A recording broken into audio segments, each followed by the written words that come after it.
Alright, what's up guys? Now, before I start the video, I have got to address it. The new poster in the background.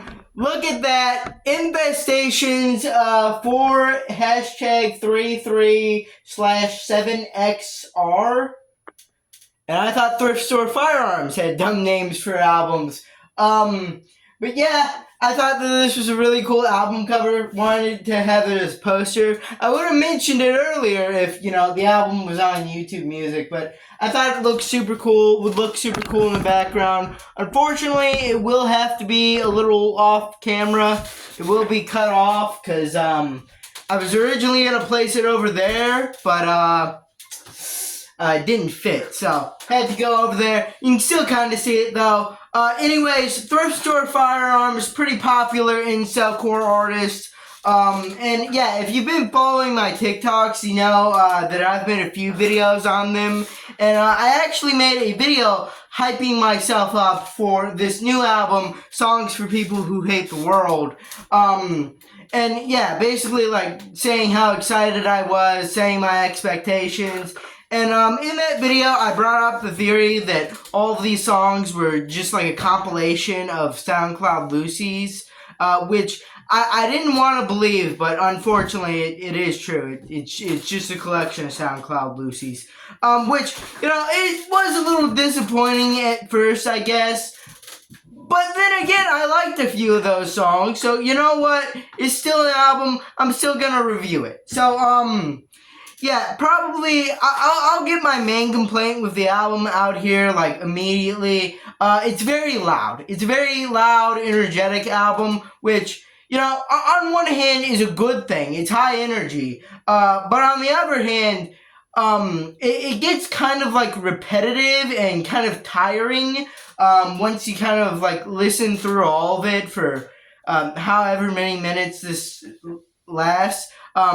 Eventually towards the end, it kind of just becomes like noise, which, is obviously a bad thing. There's no real moment where the songs kind of like slow down, get a little bit of a quieter moment in there, which, I know I'm the guy who criticizes acoustic songs all the time, but sometimes you just need one that kind of slows the pace down, then you can pick it back up again. Here, there's no pushing the brakes, there's no stopping, just go, go, go, go, go, go, until it's done, which, it isn't necessarily a bad thing once you, like, break it down song by song and listen to it song by song, but when you're, like, doing it like I have to do it to review it, where you just listen through it, to it in one sitting all the way through, especially on headphones as well, which is how I listen to it.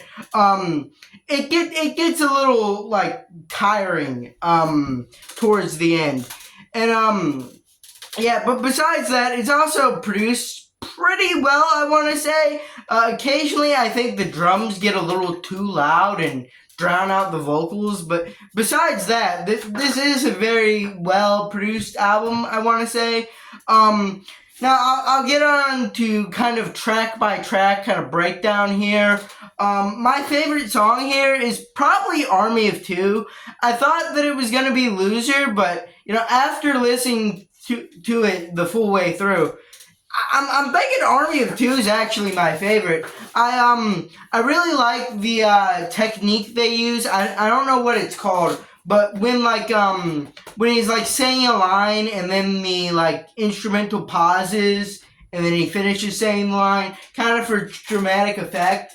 I think that that's used super well here. I think that it sounds super cool. I also think that it's also just like a super fun song. I appreciate the 0 Day reference as well. And yeah, I think it's just like a really good song. My least favorite, on the other hand, is probably Intoxicated.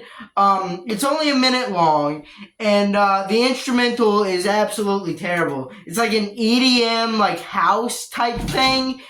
Just sounds like actually awful. And the next song after it, Hangover Again, should have just been called Floyd's song again, because it is yet another Thrift Store Firearms song about a Floyd that broke his heart. Who cares? Like, I get like writing about that once or twice, but literally half of, not even half, 2/3 of this album can literally just be considered void songs. All right. So yeah, I didn't think Hangover Again was very like impressive.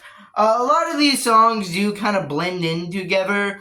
But I do want to say, all right, Thrift Store Firearms has clearly found a formula that works, and I don't really blame them for, kind of abusing it a little on this album, because, I mean, when it works, it's good. It worked on the last album, and I really like the last album, and I do like this one. I know I am being a little harsh on it, but, like, I don't know actually. But I still do like it quite a bit. I like the first song as well, Camoed Up One Last Time. And I do want to address this because not only one does it have a feature on it from Soldier Squad, but I think it's kind of somewhat directed towards me because last time I did kind of criticize one of the Soldier Squad verses. And this song is basically a diss track to all the haters of Soldier Squad. But I do think that this is like a super good track as well. I really like Thrift Store Firearms first. I like Soldier Squad's verse here pretty well too, but I really like Thrift Store Firearms. It's almost like a brag rap incel-core song, saying that he's gonna start a revolution in the scene. It's just really braggadocious, really fun to listen to. Yeah, a lot of the songs on here I wouldn't say are like great, but they're like decent to good. They didn't necessarily like blow me away or anything, but they're just kind of good. Just alright, listenable. Yeah, so again, I didn't hate this album. I am coming down a little harsh on it, but it's because I love it so much, I guess. I don't know. But for a score here, I'd probably have to give it a light to decent 7, to be honest with you. Not quite as good as their debut, but not necessarily a bad album either. But if you like this review, leave a like, subscribe, comment down below, and bye.